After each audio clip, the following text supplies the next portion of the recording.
Powerful and dangerous Hurricane Bret continues to inch closer and closer to the lower Texas coast. With an update on Bret and the rest of the tropics at our expert desk, here's Dr. Steve Lyons. Well, thanks, Dennis. And we've been continuing to monitor Bret, and there are quite a few other disturbances out in the Atlantic today.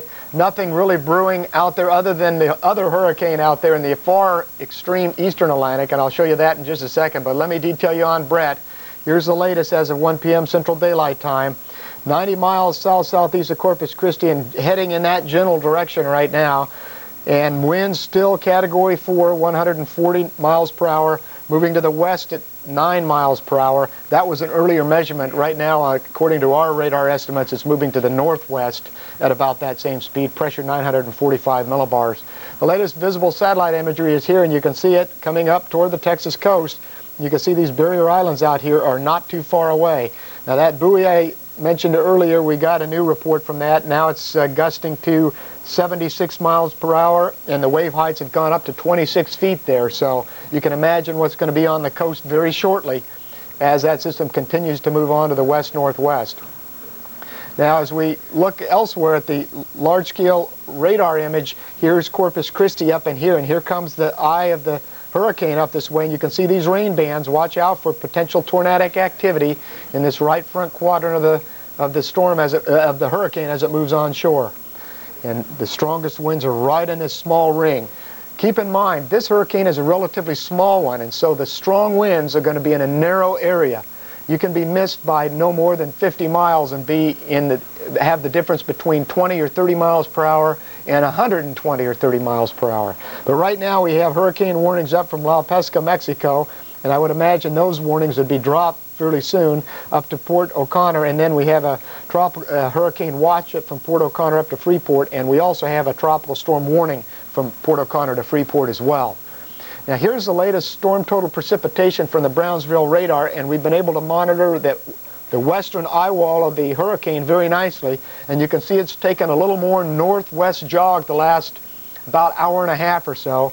Of course, Corpus Christi's up in that general direction, but what this means is it's lingering off the coast even longer, and of course Brownsville's here, Corpus up to the north. This area down here is relatively uninhabited, so we were hoping we might get fortunate and have it come in between. But right now it's looking more like it's heading toward the Corpus Christi area. Now keep in mind, a Category 4 hurricane, extreme wind damage potential by itself. We also have a lot of other damage potential. It's not moving all that fast, about 8 miles per hour. That's up into the 12 to the 15-foot rainfall total. And if it stalls on the coast or slows down once it reaches the coast, we could have a real problem on our hands with the rainfall. Also, big waves extending all the way up to extreme western Louisiana associated with this hurricane. Now, elsewhere in the tropics today, we have not much going on in the Caribbean. A big flare-up and shower activity just over the Virgin Islands and heading off toward the extreme southern Bahamas, but right now it's a trough axis, and we don't see anything developing quickly with that. Here's Hurricane Cindy out to the extreme east, showing no signs of development right now, moving to the west at 7 miles per hour, and here's the latest satellite image. Fairly strong winds out of the east at upper levels, keeping it in check right now, and you can see the Windward Islands here. Most of the Windward Islands are south of the system already, but we'll monitor it very, very carefully. Out in the eastern Pacific, we still have Tropical Depression Ferdinand. That system is just about dead. It's over here, but we have a big flare-up and shower activity here, which could be our next tropical depression in the eastern Pacific. Well, that's it for the tropics this hour. Come back at 50 past. We'll give you another update. Now let's get back to the studio. Thank you, Steve. As we focus in on some thunderstorms in the northern plains and back down into areas of Florida, some of which may contain some heavy downpours and gusty winds. And as you pointed out, with the onslaught of Bret coming on board, tornado watch is out for sections of the lower Texas coast. Radars are getting busy. We'll keep an eye on them, keep you focused on the national picture coming up in this upcoming edition of Weather Center, as well as the very latest on Bret. The South Texas coast is taking a pounding from Hurricane Bret. Get the latest on the situation from the studio and from the field, just ahead on Weather Center.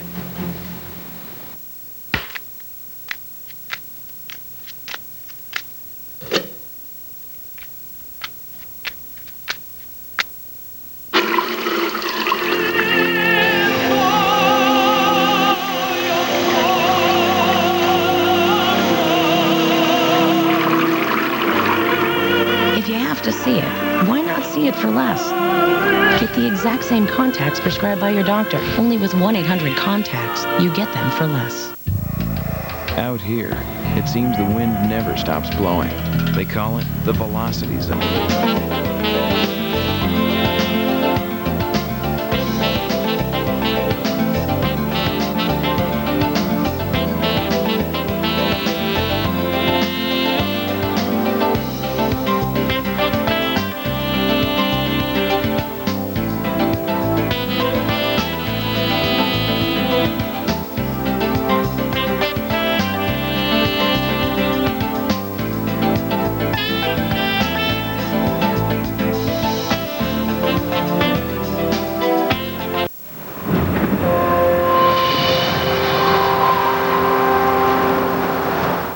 Welcome to Storm Watch. I'm Nick Walker.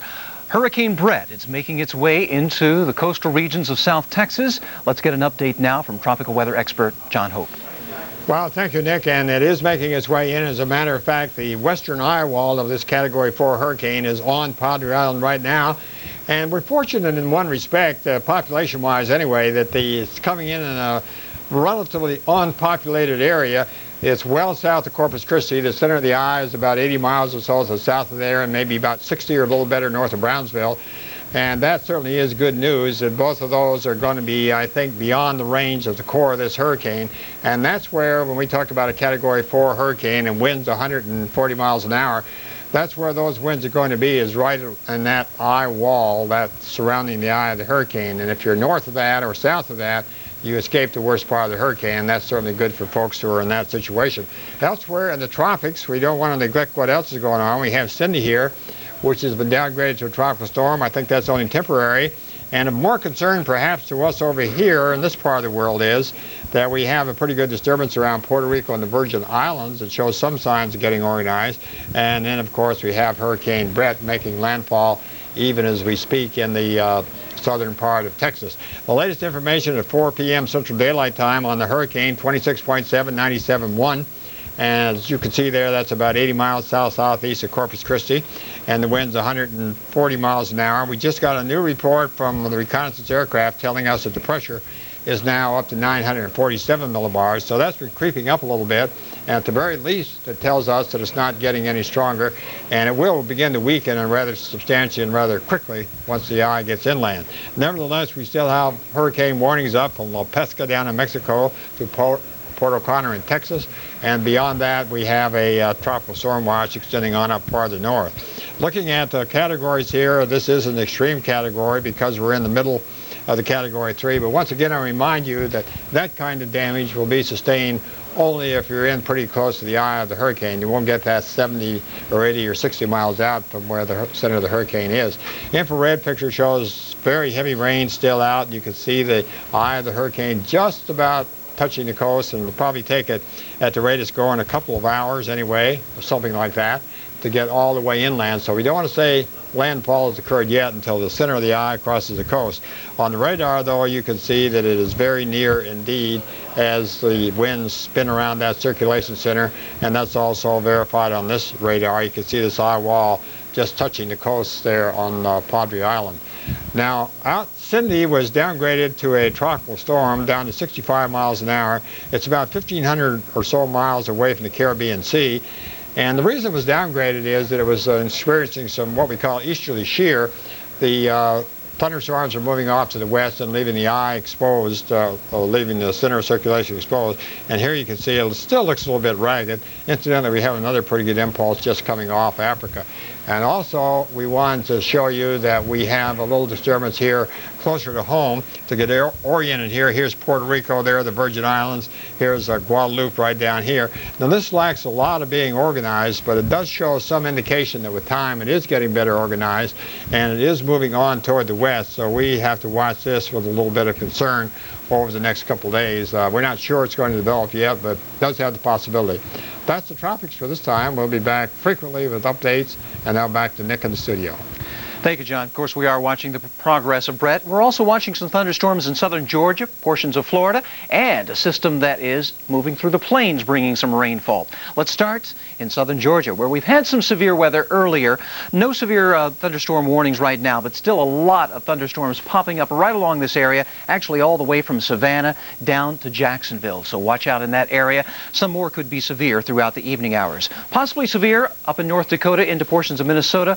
Isolated thunderstorms out toward the southwest as well. We'll continue to monitor the progress of Bret as we get through the evening hours, and don't forget that this area is in a tornado watch. Tornadoes can and often do occur from hurricanes. So we'll be watching that area, and we'll update you on Bret and all the day's weather coming up on Weather Center.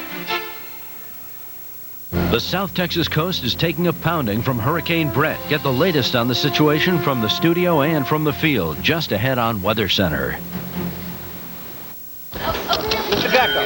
This is my final plea. I am a gecko, not to be confused with Geico, which could save you hundreds on car insurance. So stop calling me. Geico. A 15-minute call could save you 15% or more on car insurance.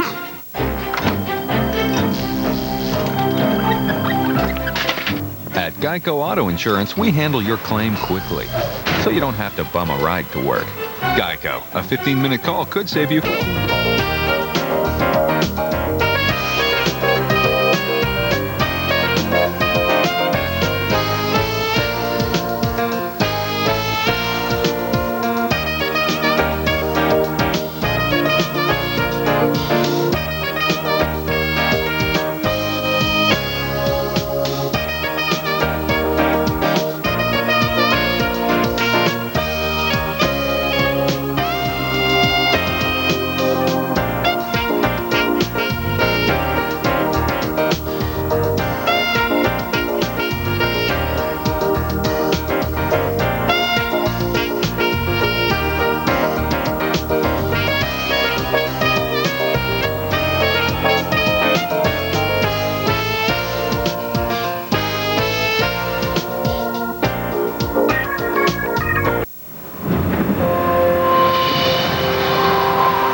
Good evening. Welcome to Storm Watch, sponsored by Home Depot. I'm Nick Walker. The eye of Hurricane Bret is making its way into South Texas. Let's go to our tropical weather expert, John Hope, for an update. John? Well, thank you, Nick, and good evening, everyone. We're glad to have you with us. Yes, the eye of Hurricane Bret has come ashore. It's done that in South Texas at a point in Kennedy County, quite a ways away, actually, from Corpus Christi, about 70 miles, and about 60 miles north of Brownsville. So it was very fortunate that it came in an area that was not very densely populated at all. We were a little concerned about the metropolitan areas for a while, but now that the hurricane has come this far south, we know that we're a whole lot better off. Let's go ahead and take a general look now at the tropics. We wanted to show you we do have a couple other entities to talk about. One of them is our erstwhile hurricane. This is Cindy, and now down to a tropical storm, still not looking terribly well organized. Have a pretty good impulse coming off Africa, and then we have another disturbance which causes us a bit of concern here around Puerto Rico and the Virgin Islands and the northern leewards. That's going to be monitored for possible development. Well, let's go to Bret now and give you the latest information we have at 7 p.m. Central Daylight Time, centered at 26.9, 97.4. That's 60 miles south of Corpus Christi, Texas. Winds down to 125 miles an hour. The barometric pressure up to 952 millibars. What we're seeing is each time the reconnaissance folks get out there and give us central pressure, the pressure comes up a little bit, and of course, as you know, that's indicative of a weakening hurricane. Nevertheless, we still have out hurricane warnings from La Pesca in Mexico up to Port O'Connor in Texas, and north of Port O'Connor to Freeport, we have out tropical storm warnings for that area. As we look at our satellite picture here, just as it's moving in, you can see at this point the eye is half on and half off, but it certainly now can be said to have made landfall. This is Baffin Bay here, just to the south of Baffin Bay, and it's moving off just about west, maybe a tad north of west. On our radar, we can see the same scenario. where half the eye is out over the water and half of it now is over land. This very potent western eye wall has moved inland, and the maximum storm surge associated with this, which might be as high as 15 feet or so, is right where the north eye wall is coming ashore. That's over Padre Island. We haven't had any confirmations there. We have 54 miles an hour gusts now at Harlingen. These seem a little low from some of the reports that we're hearing about up around Corpus Christi. Well, to get back to Sydney for just a moment, the wind's now 65 miles an hour. It's 580 miles west of the Cape Verde Islands. That's 1,500 or so miles east of the Caribbean Sea. It doesn't look as if it's going to make a very quick comeback. If it does, it still looks mighty ragged, so it's going to be held, I'm sure, now as a tropical storm. And here's another pretty potent wave that's just come off the coast of Africa. And finally, I wanted to discuss this feature a little bit here in the Caribbean Sea and Puerto Rico right here, the Virgin Islands there, the northern leewards. Pretty good complex of showers there, not getting gathered up, but we have a high in the upper atmosphere. We think conditions are favorable for that to develop some as it moves on toward the west. So that's the tropics for this time. Now we'll take you back to Nick in the studio.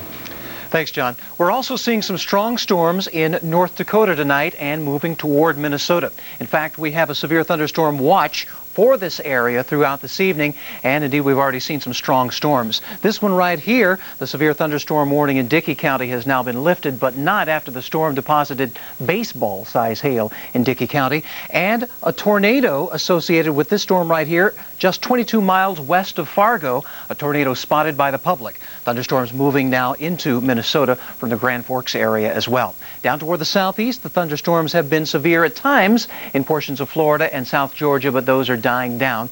We're continuing to see the threat of more severe weather in this area and, of course, associated with Hurricane Bret. We'll keep you updated on these storms and the hurricane coming up in Weather Center.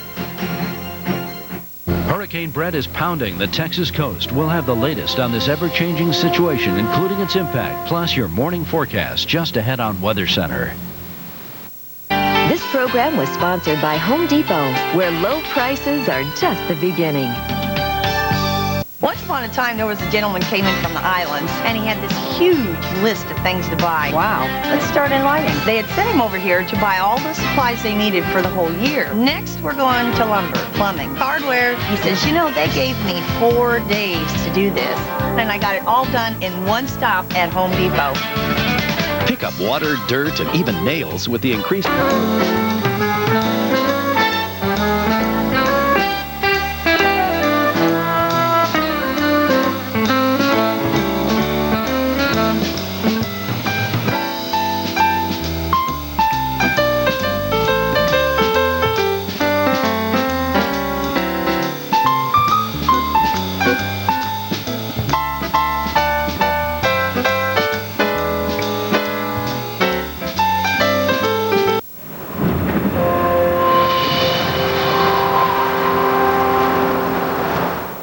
Hurricane Bret remains a hurricane, continues to weaken, and the primary threat for the next couple of days will be the heavy rains. This is Stormwatch. I'm Terry Smith. Now we go to our senior weather specialist, Stu Ostro, for the latest on the hurricane and what else is developing in the tropics. Thank you, Terry. And we not only have Hurricane Bret that we're watching in the tropics, though certainly Hurricane Bret is our focus at the moment. If we look at the satellite photo, we can see a number of interesting areas. We have the hurricane right in here. We have a tropical wave just north now and northeast of Puerto Rico. We have a system approaching the windwards.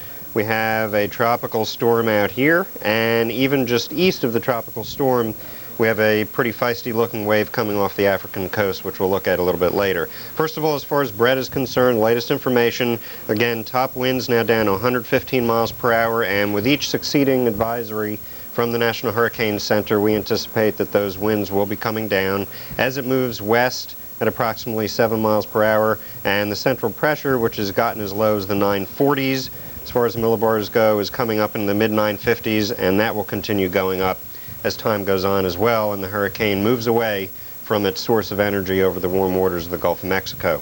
We still have hurricane warnings in effect, though, and we would urge folks in the hurricane warning area to not let down their guard until the winds do indeed start subsiding a little bit more. We also have tropical storm warnings a little bit farther up the coast, excuse me, farther up the coast from Port Aransas to Port O'Connor. And we have a tornado watch in effect as well. One of the effects from hurricanes that have come inland, not only the flash flooding potential, wind, surge, and wave, but also the potential for tornadoes, and we have had some reports of tornadoes this evening. Here's a look at Bret on the satellite photo. Earlier on, before the eye made landfall, we saw all the deep oranges and reds with the eye vividly visible right in the middle of it. Those oranges and reds representative of the deeper rain clouds have collapsed and shrunk to a point. However, they are still there, and we see the yellows there, and under those yellows we have some very heavy rain continuing. We also have strong onshore flow piling the water up, at least to some extent, and causing the wave action even farther up the coast. Now here is perhaps our greatest area of concern at the moment. That is the north and northwest portion of what remains of the eye wall. Some extremely intense rainfall rates capable of producing flash flooding. We also have these outer squall bands which have some very heavy rain in their own right, as well as the potential to produce tornadoes. As Bret moves a little farther inland to the west, how much rain will fall will depend to some extent on the speed of the tropical storm as it will become, and then tropical depression. If it moves at a snail's pace, that's when we start seeing these astronomical amounts. We hope it moves along a little more quickly than that, so we'll keep the rainfall amounts manageable. But based on what we've already seen, we do think the potential is there for additional heavy rain and flash flooding. A little bit farther to the east, fortunately, no signs of development yet from this tropical wave, but we'll have to keep an eye on that as it moves to the west. Then just east of the Lesser Antilles, there's another system we're watching, although that does not look very impressive at the moment. Then we have Tropical Storm Cindy out here, which fortunately has not strengthened or become better organized, and we don't expect it to do so anytime soon as it heads to the west. And last but not least, a pretty strong tropical wave emerging off the African coast. Here's the particulars on Cindy: 60 miles per hour as it heads to the west, or perhaps just north of due west. Now, all this activity should not come as a surprise. Typically, it really is not that active during June and July, but we're now heading right into the heart of the hurricane season, which lasts, say, for another month to month and a half, and then the official end of the hurricane season coming on November 30th, the peak between about early August and on into mid-October. We'll be watching the tropics all season for you, and now back to Terry in the studio. Thanks, Stu. And we do have some active weather, particularly here in the upper Midwest, we want to let you know about. Cold front moving through. Strong to severe thunderstorms likely will persist through the evening hours. So if you live in western sections of Minnesota or in Minneapolis, you may be waking up to some rough weather later on tonight. Severe thunderstorm watch here for northern sections of Minnesota. Most of these thunderstorms so far have not been severe. We've got some severe weather down here in eastern sections of South Dakota, mainly hail and gusty winds. We've had 60-mile-an-hour winds with some of these thunderstorms as they move south and east. Stay with the Weather Channel for the very latest on Hurricane Bret as it dumps heavy rain and wind on Texas. A complete update and your forecast is just ahead on Weather Center. My business runs on long hours and a leave. Look, I live by contractors' deadlines. I gotta keep working till the job's done. So when I'm in real pain, I can't settle for those pain relievers that quit too soon. Hey, I tried them. And a few hours later, I was right back in pain. Then I found Aleve. Just 2 Aleve are strong enough. Forecast on the Weather Channel.